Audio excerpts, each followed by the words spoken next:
Kaleshwaram project వాస్తవానికి ఒక అద్భుతమైన అబద్ధం. హోప్లెస్ గా 2 ఏళ్లలోనే కూలిపోయిందంటే ఇప్పుడు కేసీఆర్ గారు తలకాయ ఎక్కడ పెట్టుకుంటారు? అసలు కాళేశ్వరం ప్రాజెక్టు కట్టింది ఎవరు? మెగా కృష్ణారెడ్డి గారు. మెగా కృష్ణారెడ్డి గారికే ఈ ప్రాజెక్టు ఎందుకు ఇచ్చారు? ప్రొటెక్షన్ వాల్ నిలబడలేదు, పంప్ హౌస్ మునిగిపోయింది, బాహుబలి మోటార్లు అన్నారు అయ్యి మునిగిపోయినాయి, సైడ్ వాల్ కెనాల్లు తెగిపోయినాయి, హెడ్ రెగ్యులేటర్లు గేట్లు విరిగిపోయినాయి, రోడ్లుంటే రోడ్లు కూడా క్రాకులు ఇచ్చినాయి. మరి అన్ని నాణ్యత లేని పనులు చేసినప్పుడు ఈ మెగా కృష్ణారెడ్డి అనేవాడు కాంట్రాక్టర్ అయిన వాడి మీద మీరు ఎందుకు చర్యలు తీసుకోలేదు? మెగా కృష్ణారెడ్డి అనే వాడి మీద ఎందుకు ఎంక్వైరీ వేయలేదు? మెగా కృష్ణారెడ్డి కదా ఈ నష్టమంతా భరించాల్సింది. మెగా కృష్ణారెడ్డిని ఎందుకు దోషిగా నిలబెట్టడం లేదు? ఎందుకు ఆయన నుంచి ఈ నష్టపరిహారాన్ని వసూలు చేయటం లేదు?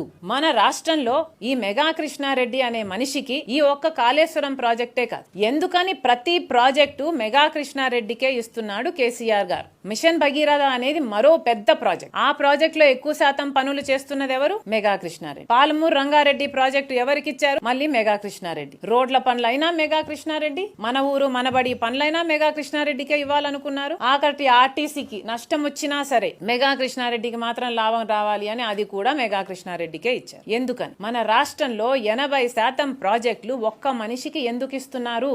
ఏ రాష్ట్రంలో అయినా ఇది జరుగుతుందా? ఈ రోజు తెలంగాణ రాష్ట్రాన్ని దోచుకున్న వాడు మెగా కృష్ణారెడ్డి. ఈ దోచుకున్న డబ్బుతో ఈ రోజు మెగా కృష్ణారెడ్డి అనేవాడు ప్రపంచంలో సంపన్నుల జాబితాలో ఆయన పేరు చేరింది. అంటే అన్ని డబ్బులు దోచుకున్నాడు, అన్ని డబ్బులు సంపాదించుకున్నాడు అని. ఉద్యమం అప్పుడు ఏం చెప్పాడు కేసీఆర్ గారు? ఆంధ్ర వాళ్ళన్ని ప్రాజెక్టులు తీసుకుంటున్నారు అన్నాడు కదా. మరి ఇప్పుడు కేసీఆర్ గారు అదే వాళ్ళకి ఎందుకు ఇస్తున్నారు? తెలంగాణలో ప్రాజెక్టులు చేసే వాళ్ళు లేరా? తెలంగాణ తెచ్చింది మెగా కృష్ణారెడ్డి కోసమేనా? ఎలాగైతే కాంగ్రెస్ పార్టీ మాల్యాను ప్రమోట్ చేసిందో, ఎలాగైతే బీజేపీ పార్టీ అదానీని ప్రమోట్ చేసిందో, అలాగే కేసీఆర్ గారు మెగా కృష్ణారెడ్డిని ప్రమోట్ చేస్తున్నాడు. వాస్తవం కాదా? ఇది కాదా జరుగుతున్నది? ఈ మెగా కృష్ణారెడ్డి అనేవాడు 70,000 కోట్లు అవినీతి సొమ్ము నల్లధనం ఆయన దగ్గర ఉందని, దానికి సంబంధించి 12,000 కోట్ల జిఎస్టి మెగా కృష్ణారెడ్డి డిపార్ట్మెంట్ కు కట్టాల్సి ఉంటుంది అని స్వయంగా జిఎస్టి ఇంటెలిజెన్స్ డైరెక్టర్ జనరలే పేర్కొన్నాడు. మరి అలాంటప్పుడు అలాంటి మనిషి మీద ఏ